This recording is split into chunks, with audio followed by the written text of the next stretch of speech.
Hi everyone, welcome to Carmen's Australian Storytime. Today I am walking all the way around the city and now I'm looking back at the city from the other side of the river. We've been checking out all of the poor flooding and damage around the place, but you know what? It's looking really pretty again. I am reading Hiroshima Taro and a Japanese folk tale today in celebration of Harmony Week. That's happening very soon, next Friday for us at school. Oh, and I've got a visitor, a bush turkey again. That's the second read I've done with a bush turkey. And guess what? This one is written by Florence Sakadi, or compiled by, because these are folk tales, and illustrated by Yoshio Hayashi.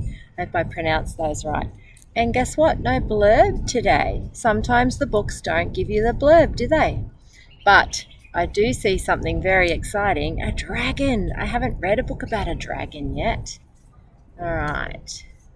There's beautiful illustrations inside. So there's quite a few stories, but if I look down here on the contents page will tell you what's inside your book and which page to find it on. And this one just tells me about who wrote the book. This one is Hiroshima Taro, which is our first story today. And if I have time, I'm interested in this one on page 14 called The Dragon's Tears, because that dragon looks very exciting. Hiroshima Taro. A long time ago in Japan, there was a young fisherman who lived by the seashore. His name was Hiroshima Taro.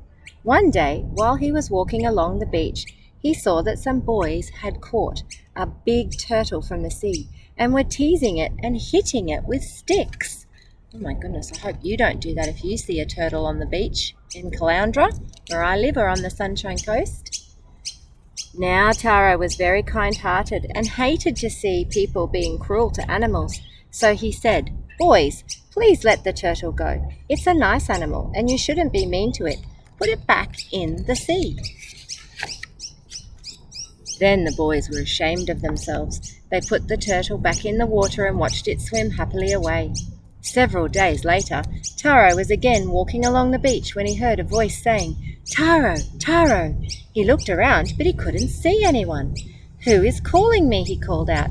"Here I am," said a voice from the sea. It was a turtle who came crawling up on the sand. "I'm the turtle you saved the other day.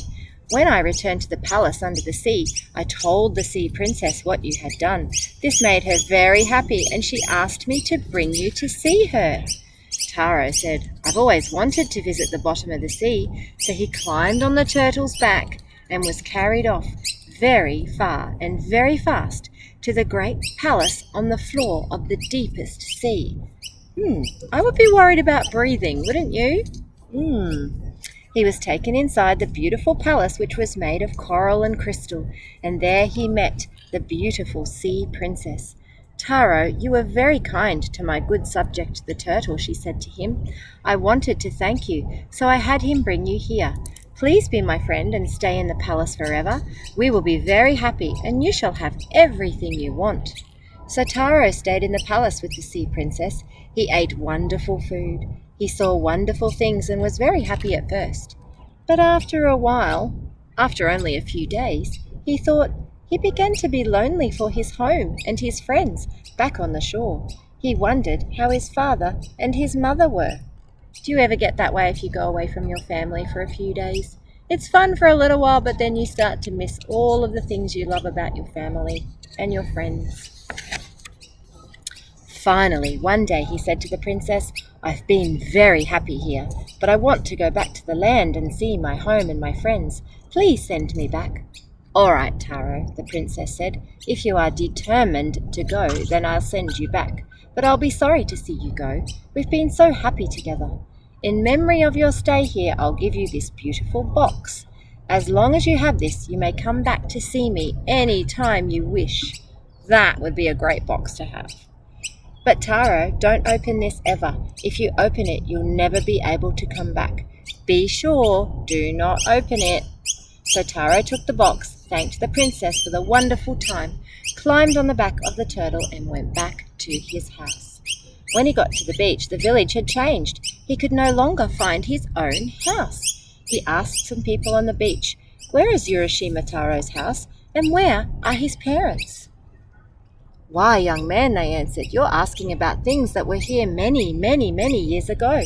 Hiroshima Taro was drowned before most of us remember. What strange person are you that you do not know about this?" Taro was very puzzled. How could this be? He was the same, or so he thought, and only the people and the place were different. Can you remember he'd only been gone for a few days? Could it be that the secret of this strange thing was in the box that the sea princess had given him? He thought about this for some time, and then at last he decided to open the box, even though the sea princess had warned him not to do so. He took off the lid, and a strange white smoke came out and curled about him. He touched his face and discovered that his face was all wrinkled, and that he had a long white beard. Without realizing it, he had spent so many, many years at the bottom of the sea, not just a few days like he thought. The magic box had kept him always young, but now the smoke from the box had turned him into the old man that he really was. All his friends were gone. And now that he had opened the box, he could never return to the palace of the sea princess. He stood weeping on the shore. And that's the end of the story. Oh, so I wonder why she gave him the box. Sometimes we're given things and told not to open them, but our curiosity gets the better of us, doesn't it? Wow, well that's our first Japanese folk tale from this book. I can't wait to read the next one. Thank you for joining me on Carmen's Australian Storytime. Don't forget to click and subscribe, and happy Harmony Week, everybody. I hope you get to try some delicious foods and dress up in some lovely costumes from all around the world. Bye for now.